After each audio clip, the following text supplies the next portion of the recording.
오늘 읽어주신 이 말씀을 기준으로 우리 메시아를 기다린 시몬이라는 제목으로 함께 말씀을 나누기를 원합니다.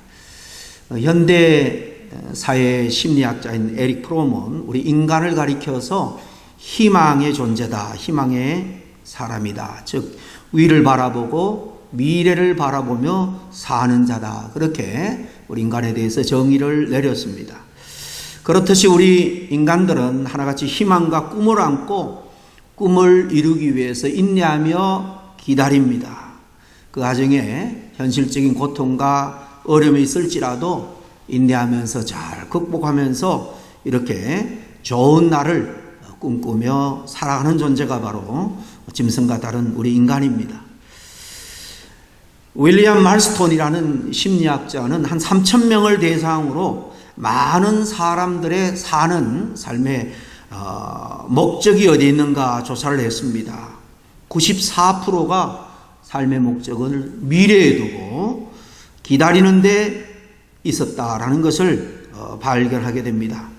그러니까 많은 시간, 또 많은 생각들과 또 많은 삶들을 전부 94%가 기다리는 일에 쓰고 있었다는 것입니다.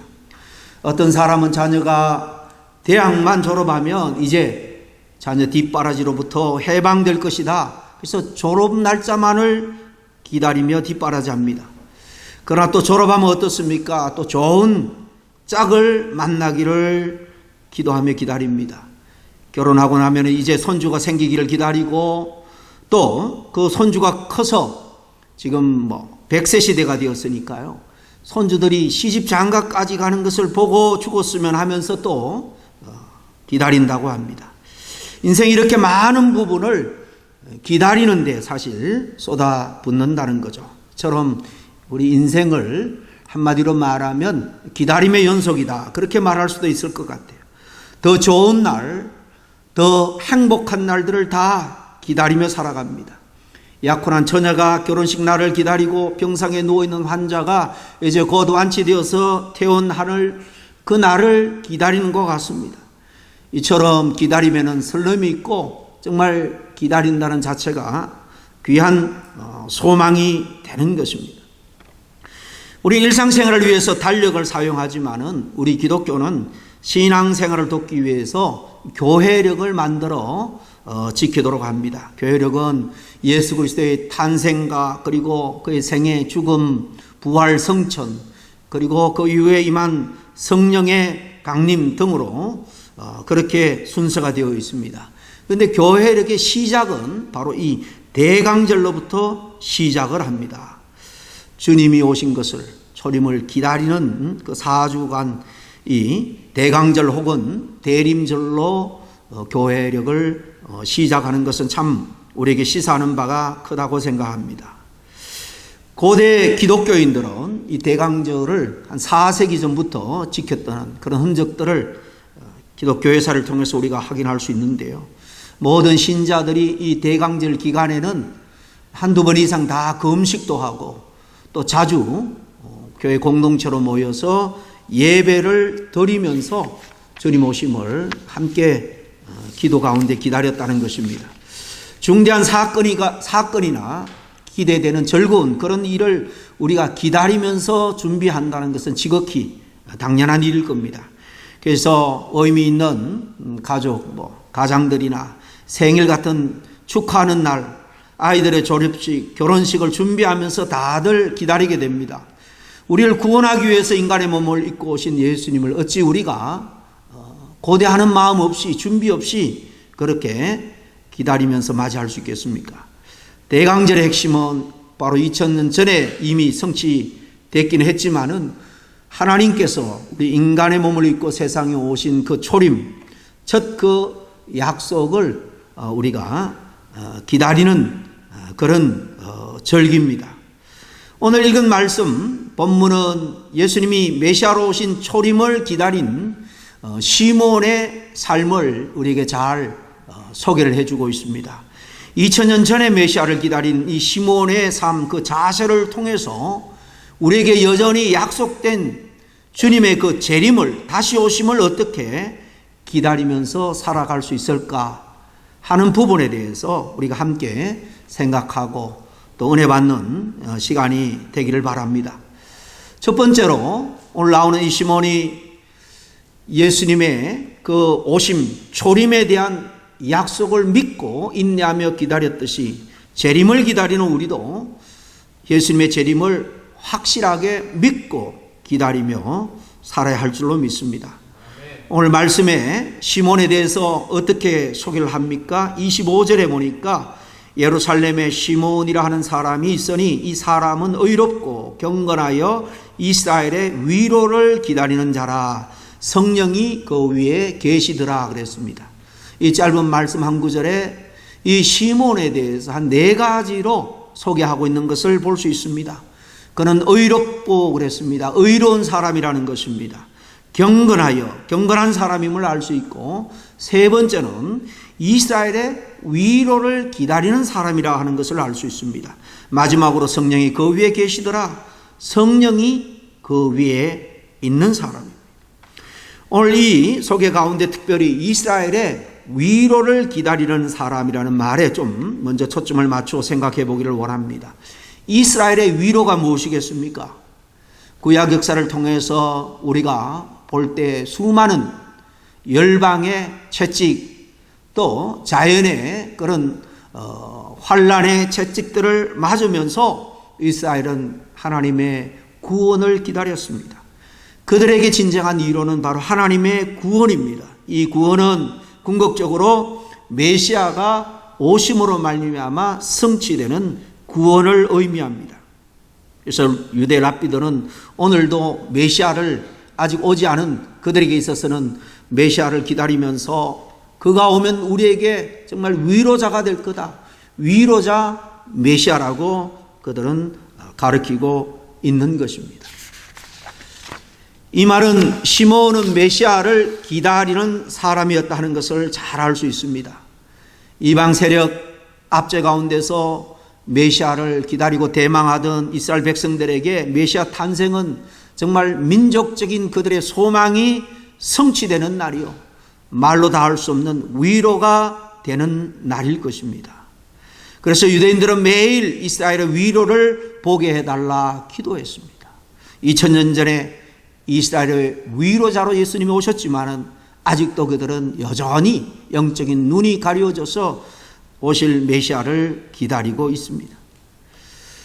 말라기 선지자 이후 400년 동안 선지자도 또 하늘에 계시도 없자 대다수의 이스라엘 사람들은 메시아가 오리라는 기대를 저버리고 새 속에 물든 삶을 살았습니다. 그중에 어떤 이들은 무력으로 로마의 압제를 물리치기 위해서 열심당을 만들어 투쟁하기도 했습니다. 또 어떤 이들은 로마의 권력과 야합하면서 마음껏 자기들의 안위와 욕심을 채운 이들도 있었고, 또 어떤 사람들은 로마의 압제에서 해방시켜줄 정치적인 그런 메시아를 기다리는 대부분의 민중들도 있었습니다. 그러나 시몬이 기다리는 메시아는 분명했습니다.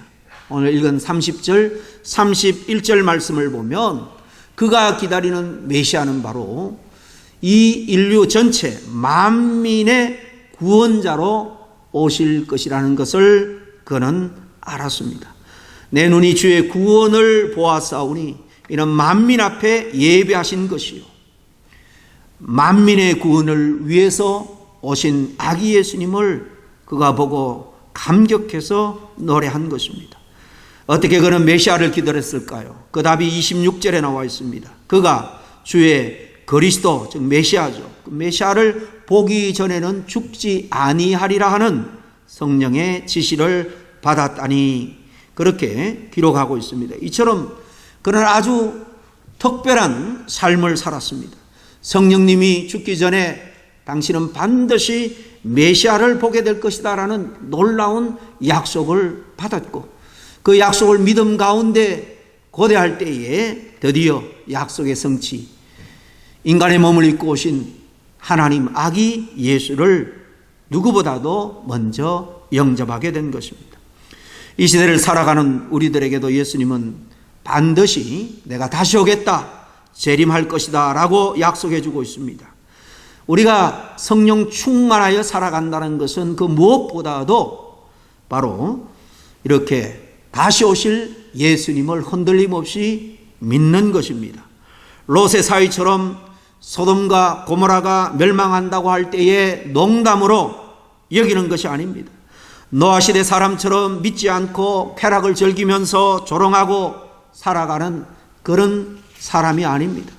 메시아를 기다리는 사람은 언약의 말씀을 그대로 믿는 사람입니다. 오늘 예배하는 우리 모두는 예수님께서 구원자 메시아라는 사실을 믿습니다.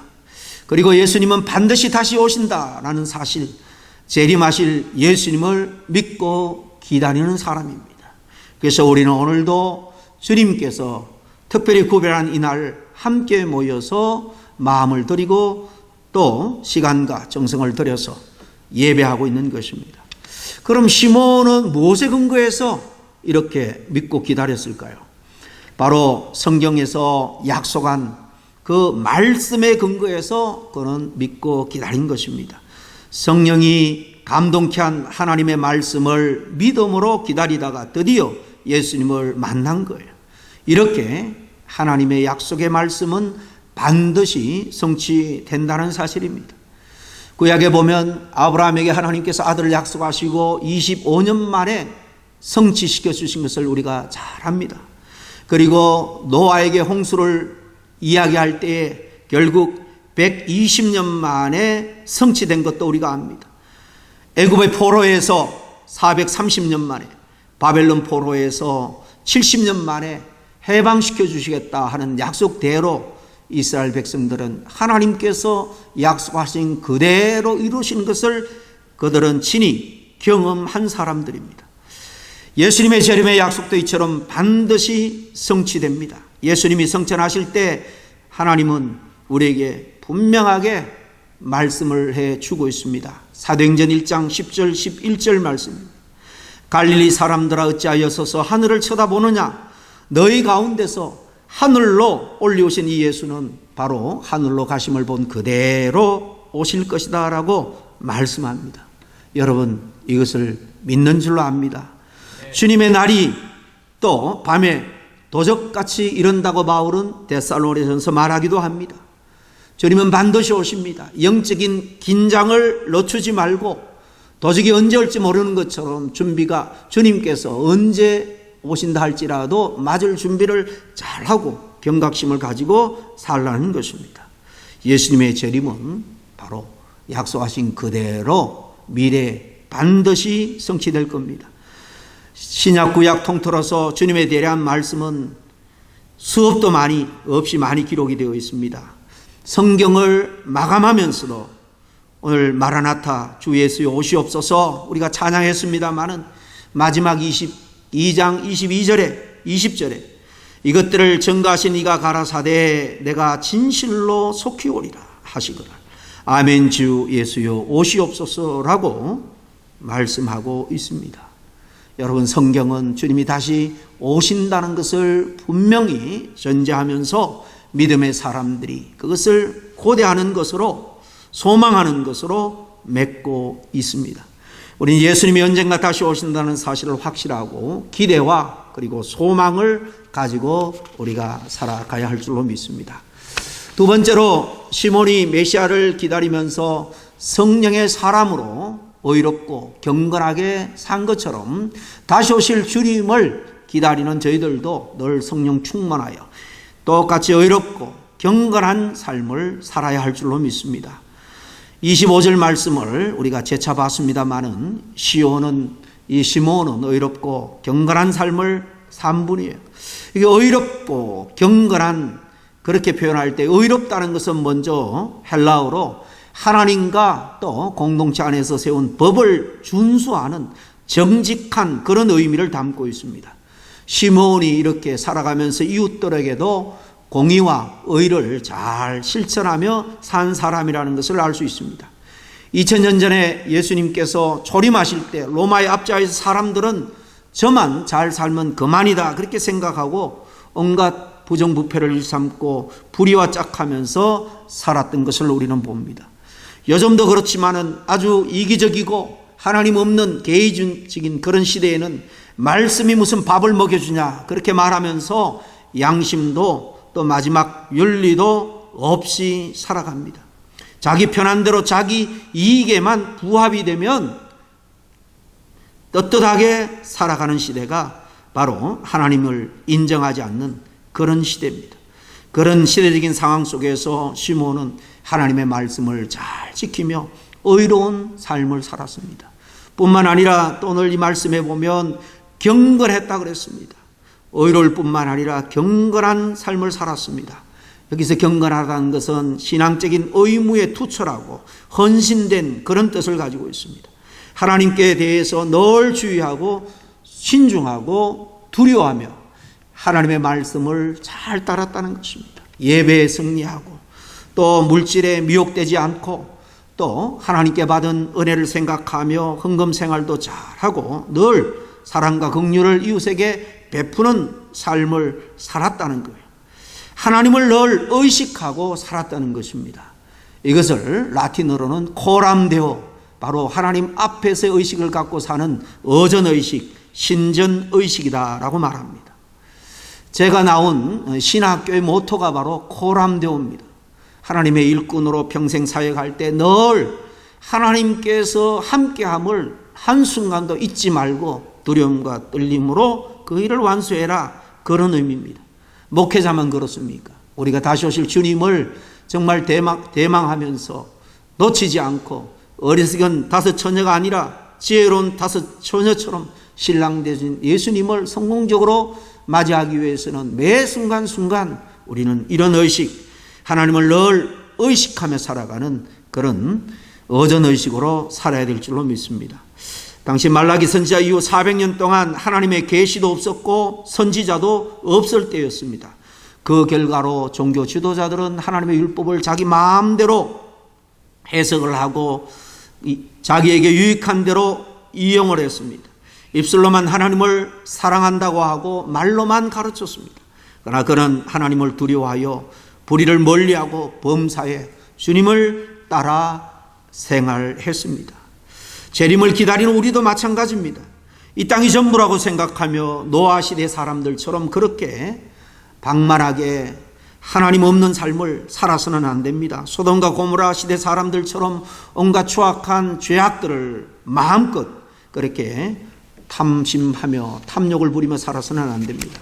오늘날 사탄은 우리 학생들의 교육 현장 시스템에 하나님의 이름을 완전히 배제시켰습니다. 기도와 예배도 없앴습니다. 아이들 어릴 때부터 공교육을 통해서 하나님 없이 인간은 그저 미물로부터 진화했을 뿐이라 이렇게 세뇌 교육을 받으며 자라가고 있습니다. 단지 인간은 영혼도 없고 그저 우연히 생성된 물질 덩어리에 불과하다는 것입니다. 살아가는 생명이 붙어있는 한 생이 다기 때문에 사실 남의 눈만 피할 수 있다면, 남의 어떤 제재만 피할 수 있다면 자신의 욕망을 채워도 아무런 상관이 없다는 것을 사실 은연중에 가르치고 있는 것입니다. 우리가 살아가는 이 시대에는 과학적인 그런 무신론, 신학적인, 심지어 철학적인, 더 나아가 신학적으로 무신론이 사실 판을 치고 있습니다. 아무도 신은 없을 것이다. 이제 걱정을 멈추고 한 번뿐인 인생을 마음껏 즐기라. 세상은 그렇게 소리치고 홍보하고 강구하고 있습니다. 하나님은 실제하지 않고 신은 인간의 필요에 따라서 그저 가공된 그런 인물이라는 거예요. 신앙이라는 것은 망상의 산물이고 다 미신에 불과하다라고 말합니다. 오늘 우리가 살아가는 이 세상의 모든 분야, 특별히 우리의 정신을 주장하는 그런 사상, 문화계가 특별히 이런 사상을 우리에게 주입시키고 있는 것을 우리는 영적으로 알아야 합니다. 이런 세상 풍조 속에서 예수님은 반드시 재림한다는 신앙을 가지고 의롭고 그리고 경건하게 사는 것, 결코 쉬운 일은 아닙니다. 우리가 어떻게 재림에 대한 확신을 가지고 이렇게 의롭고 경건한 삶을 우리가 살아갈 수 있겠습니까? 초림을 기다리면서 경건하고 이렇게 살았던 시몬을 다시 한번 깊이 상고할 수 있기를 바랍니다. 25절 하반절에 성령이 그의 위에 계셨다라고 말씀합니다. 이게 우리가 오늘 주의 재림을 확신하고 경건하게 살아갈 수 있는 비결이고 능력입니다. 성령께서 그 위에 계셨다라는 것은 성령의 은혜와 능력 가운데 정말 거룩한 삶을 살아갔다는 말입니다. 성령과 동행하는 삶, 그래서 26절에는 성령의 지시를 받았다라고 표현하고 27절에는 성령의 감동을 받았다 그렇게 말합니다. 바로 그러한 삶을 시몬은 살았습니다. 그래서 다 종교 지도자들도 영적으로 잠자는 그 시대에 이 시몬은 하나님의 전에서 아기 예수님이 정결례식을 치르기 위해서 왔을 때 제일 먼저 알아보고 그에게 정말 감사하고 하나님께 영광을 돌린 겁니다. 메시아를 기다리는 사람, 성령님과 함께 살고 성령의 지시를 받고 성령의 감동을 받고 살아가야 하는 것입니다. 우리도 그처럼 성령님의 인도하심을 받기를 힘쓸 수 있기를 바랍니다. 성령님은 하나님의 영, 우리 주 예수 그리스도의 영입니다. 이 영은 우리에게 주어진 말씀을 통해서 역사합니다. 그래서 주님이 내가 떠나고 다른 보혜사 성령이 오면 내가 가르친 모든 것을 깨닫게 하고 다 기억나게 할 것이다 라고 말씀했습니다. 성령님과 동행하기 위해서 우리가 여기저기 기웃거릴 필요가 없습니다. 우리에게 이미 주어지는 이 말씀을 우리가 사랑하는 것입니다. 매일 생명 양식으로 생각하고 묵상하고 말씀 가운데 성령의 감동 감화를 따라서 말씀 가운데 받은 그 지시를 그대로 순종하는 것입니다. 그러면 성령은 더더욱 우리를 죄악으로부터 지켜주시고 온갖 시련으로부터 우리를 보호해 주실 것입니다. 이처럼 성령님은 먼 데 있지 않고 우리에게 주어진 66권 말씀 안에서 우리에게 역사하기를 항상 기다리고 있습니다. 물론 죄가 있을 때 회개하고 성령의 충만 받기를 위해서 간구하고 기도해야 됩니다. 가장 기본적으로 말씀을 떠나서는 우리가 성령의 감동도 인도도 지시도 받을 수 없다는 것입니다. 말씀을 사랑할 수 있는 마지막 시대를 살아가는 저와 여러분이 다 될 수 있기를 주의 이름으로 간절히 축복합니다. 마지막입니다. 메시아를 기다렸던 시몬이 메시아를 찬양하며 정언한 것처럼 재림을 기다린 우리들도 메시아를 찬양하는 삶, 그리고 더 적극적으로 증거하는 삶을 살아야 될 줄로 믿습니다. 드디어 시몬이 성령의 감동으로 성전에 갔다가 아기 예수님을 만나게 되죠. 그리고 그는 무엇을 먼저 하게 됩니까? 28절에 시몬이 아기를 안고 하나님을 찬송하여 이르되, 그렇게 말씀합니다. 아기를 안고 하나님을 찬송합니다. 찬송은 그리스도의 이름을 증거하는 입술의 열매다 그랬습니다. 여러분, 찬송과 또 하나님의 말씀을 증거하는 것은 별개가 아니라는 거예요. 함께 붙어 있다는 겁니다. 히브리서 13장 15절 말씀입니다. 이러므로 우리가 예수로 말미암아 항상 찬미의 제사를 하나님께 드리자.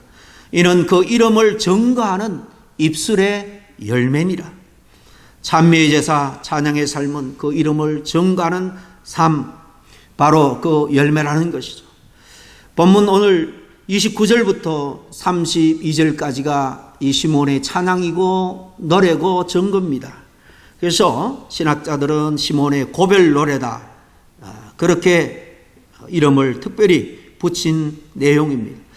이 찬양은 중세 로마 가톨릭에서 임종 찬양으로 많이 불려졌다고 합니다. 찬양하면서 바로 무엇이라고 고백하느냐? 종을 편안히 놓아주시는다, 이렇게 고백하고 있잖아요. 이제 임종하면서 이 땅의 나그네 같은 고난과 고통은 끝나고 하나님 아버지의 품으로 가게 되었다는 감사의 사실 고백입니다. 시몬의 경우에 메시아를 보기 전에는 죽지 아니하리라는 약속을 받았는데 이제 메시아를 보았으니 나는 죽어도 좋다는 것입니다. 물론 이때 시몬은 아주 나이가 많은 노인이었습니다. 지금까지 구원자를 기다리는 사명으로 살았는데 이제 그 사명을 생전에 성취되었으니 이제 내가 주님이 언제 불러도 미련 없이 눈을 감을 수 있다는 고백입니다. 그에게 메시아는 죽음조차도 초월하게 하는 이렇게 강력한 힘을 주시는 분인 것을 알 수가 있습니다. 30절에 내 눈이 주의 구원을 보았다라고 할 때 그는 아직 예수님의 십자가의 구원의 사역, 십자가 사건과 또 죄의 결과인 사망 권세를 깨뜨리는 부활의 역사도 그는 보지 못했습니다. 그러나 예수님, 아기 예수님을 보고 있지만 이분이 바로 진정한 메시아, 구원자 그 자체임을 그는 알고 고백하고 있는 것입니다. 자신이 본 아기 예수님이 약속의 메시아임을 이렇게 찬양을 통해서 선포하고 있는 겁니다. 성령 충만한 때 상태에 있기 때문에 그는 확신을 가졌고 그렇게 선포할 수 있었습니다. 예수님의 제자들은 예수님의 삶을 직접 목격한 자들이었습니다. 그러나 어땠습니까? 성령의 충만함을 받기 이전까지도 그들은 여전히 두려움이 있었고 비겁함 가운데 살았습니다. 그러나 오순절에 성령의 충만한 은혜와 역사가 그들에게 임할 때에 그들은 그 자리에 뻘떡 일어나 정말 종교 지도자들 앞에서도 담대히 여러분들이 십자가에 못 박아 죽은 그 예수가, 나사렛 예수가 우리가 그토록 기다렸고 하나님이 약속한 메시아입니다. 힘있게 담대하게 복음을 선포할 수 있었습니다. 정확하게 예수님이 어떤 분이라고 말합니까? 31절에 말씀드린 것처럼 예수님의 구원은 바로 만민을 위해서 예비된 분이다라는 것입니다. 성령의 충만을 받은 그는 당시 편협한 이 선민의식과 메시아관을 가지고 있었던 유대인과는 달리 메시아로 오신 이 예수를 바라보면서 그로 인한 구원이 자기 민족, 유대 민족에게만 미치는 것이 아니라 뛰어넘어서 만민에게 미칠 것이다 라는 것을 알고 찬양하며 전가하고 있습니다. 성령 충만한 이 노인 시몬은 하나님의 구원 역사가 온 인류에게 미칠 것이라는 것을 알고 이렇게 감격하며 노래하고 있는 것입니다. 그래서 32절에는 노래할 때 이방을 비추는 빛이다 그렇게 말씀하고 있지 않습니까? 이방인은 그저 유대인들에게서는 지옥의 땔감 정도로만 여겨졌을 뿐이었습니다. 그러나 그들은 구원의 복음을 듣고 구원받을 민족이라는 것을 알았습니다. 실로 이제 메시아의 탄생은 유대인에게만 아니라 세계 만방에도 구원의 빛이 되게 해 주셨습니다. 원래 이방인이었던 저와 여러분이 바로 그 증거들입니다. 이제 성탄절이 다가옵니다. 시몬이 예수님의 초림에 대한 약속을 믿었듯이 우리들도 예수님의 다시 오심 이 재림을 확실하게 믿고 정말 지혜로운 열처녀처럼 준비를 잘하며 살아가야 되겠습니다. 시몬이 메시아를 기다리며 성령 충만하게 그렇게 의로운 삶, 경건한 삶을 살은 것처럼 우리도 그런 삶을 살아야 할 줄로 믿습니다. 메시아를 기다렸던 이 시몬이 메시아를 찬양하며 당당하게 전가한 것처럼 우리도 오실 주님을 기다리면서 그냥 수용적으로 앉아있을 것이 아니라 정말 적극적으로 일어나 때를 얻든지 못 얻든지 정말 하나님을 찬양하는 가운데 전가하는 삶을 살아가야 할 줄로 믿습니다. 어제 초림을 기다리는 저와 여러분 다시 오실 그 약속을 붙들고 다시 오실 주님을 정말 믿음 안에서 잘 대망하며 기다려 언제 올지라도 정말 그 주님을 맞을 수 있는 우리 모두가 될 수 있기를 주의 이름으로 간절히 축원합니다. 기도하겠습니다. 하나님 아버지 감사합니다. 2000년 전에 오신 우리 예수님 이 땅에 선민 이스라엘을 초월해서 모든 민족 만민에게 구원의 길을 열어주시고 또 십자가에서 성취하시고 다시 오시마 약속하신 주님을 우리가 믿음 안에서 구원 얻은 자로서 기다립니다. 시몬처럼 아버지 하나님 초림의 주님을 그 누구보다도 제일 먼저 맞이할 수 있던 것처럼 시몬의 신앙의 모습이 우리의 모습이 되게 하여 주시옵소서. 예수님 이름으로 기도하옵나이다. 아멘.